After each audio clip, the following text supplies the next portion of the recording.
आयुष्मान भारत योजना हो, उज्ज्वला योजना हो, जन धन योजना हो, हर घर नल योजना हो, इसके अलावा हिमाचल प्रदेश में एम्स हो और अटल टनल हो, ये सारी केंद्र सरकार की देन है। ये बात आज प्रीति की कुल्लू में कार्यकर्ताओं को संबोधित करते हुए केंद्रीय मंत्री मीनाक्षी लेखी ने कही। जी हाँ, दर्शकों आपको बताते चले कि आज मंडी संसदीय क्षेत्र जिला कुल्लू के कार्यकर्ताओं की बैठक प्रीति की कुल्लू में आयोजित की गई थी, जिसमें खास तौर पर लोकसभा प्रवास योजना व बजट पर परिचर्चा की गई। इस मौके पर केंद्रीय मंत्री मीनाक्षी लेखी ने विस्तार से केंद्रीय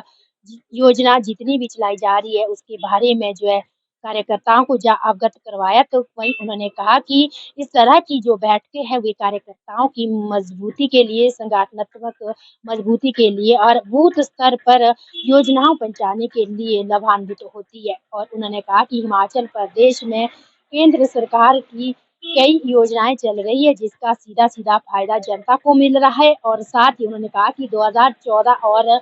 अब का जो हिमाचल है उसमें बहुत अंतर आ गया है। यही बात उन्होंने जनता के समक्ष रखी और जनता से अपील भी की है कि आने वाले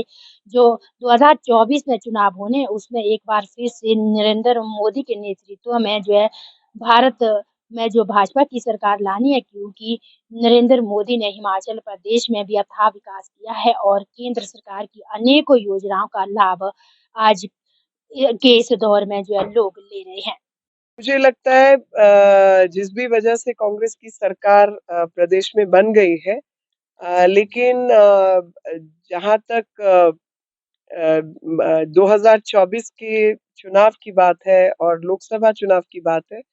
मुझे बिल्कुल विश्वास है कि प्रदेश की जनता प्रधानमंत्री मोदी जी के हक में वोट करेगी और साथ ही प्रदेश की जनता को जितने लाभ मिले हैं इन 8 सालों में उन सब का ध्यान रखेगी। और ऐसी मेरी अपील भी है कि आप सब याद कर लें कि आयुष्मान भारत योजना जब नहीं थी तो सब परिवारों में क्या होता था। आप सब याद करें कि जब उज्ज्वला योजना नहीं थी तो आपको किस तरीके से लकड़ी बीनने के लिए पहाड़ों में घूमना पड़ता था और सबकी कमर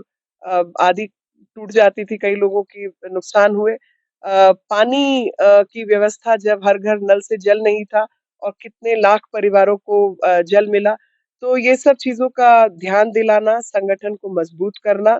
और संगठन का विकास करते हुए, मजबूती देते हुए अपनी योजनाओं को ज़मीन पर उतारते हुए सर्वसमावेशी बजट का हवाला देते हुए जो विकास के कार्य हैं उनको पूरा करते हुए बिलासपुर का एम्स बन के तैयार है। महिलाओं की चाहे जच्चा बच्चा की डिलीवरी हो, चाहे बूढ़े बुजुर्गों के ऑपरेशन हो, वो सब काम वहां पर हो रहे हैं। चाहे 4 मेडिकल कॉलेज की बात हो तो बच्चों को अधिक संख्या में शिक्षा प्राप्त हो रही है, मेडिकल की शिक्षा प्राप्त हो रही है, आईआईएम। तो इन सब चीजों का लोगों को ध्यान दिलाना और संगठन को मजबूत करना, यही हमारी सोच रहेगी। देखिए, विपक्ष की कामयाबी और निकम्मापन जो है वो सामने आ जाएगा और देश की जनता जो है वो बहुत समझदार है और मुझे लगता है कि देश की जनता को इस बात का बिल्कुल ध्यान रहेगा कि चाहे वो 2014 का चुनाव था, उससे पहले लगातार किस तरीके से इन्होंने प्रधानमंत्री जी को झूठे-मूठे आरोप लगाकर जो है बदनाम करने का प्रयास किया। चाहे 2019 का चुनाव था, उस समय पर भी इनकी यही हरकतें थी। अभी 24 नजदीक आ रहा है और वो देश का बढ़ता हुआ रुतबा और प्रधानमंत्री जी का नेतृत्व से बौखलाए हुए हैं। तो इस तरीके की हरकतें जारी रहेंगी, लेकिन हम भी तैयार हैं इन हरकतों का जवाब देने के लिए और लोगों तक सही संदेश पहुंचाने के लिए। प्रधानमंत्री मोदी जी के आदेश अनुसार पार्टी ने भी तय किया कि पार्टी अपना अपना कार्यक्रम जारी रखेगी और उसमें एक तो संगठनात्मक गतिविधियां हैं हमारी, संगठन का निर्माण बूथ अध्यक्ष से लेकर अन्य सभी हमारे मोर्चे और बाकी सबको सक्रिय करना और साथ ही जो इतना सुंदर बजट जो कंसोलिडेटिंग बजट अभी आया है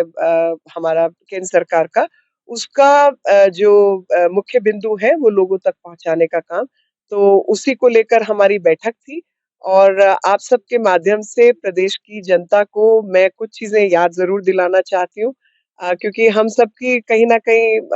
आदत रहती है कि जो चीज़ हो गई हम ध्यान नहीं देते उसके विषय पर।